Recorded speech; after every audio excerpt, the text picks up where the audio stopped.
Board গঠনের সভা ছিল, ডাকা হয়েছিল। বিগত সভা করাম না পুরা হওয়ার জন্য ব্যস্ত গেছে। আজকে নতুন করে আবার সভা ডাকা হয়েছিল। আজকে সভায় সব মেম্বারই গণতান্ত্রিক পদ্ধতি সবাই সবার ভোটাধিকার প্রয়োগ। বিগত দিনের জেলা পরিষদ সদস্য ব্যবধানে জিতেছেন, 4 ভোটের ব্যবধানে জিতেছেন। যে বিরোধী বলা যায় না, আজকের দিনে সবাই আমরা এক করে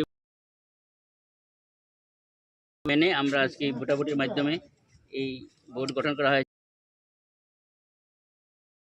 মিলে কাজ করবেন এই এবং সবার প্রতি আমার এই শুভেচ্ছা রইল। এই বলে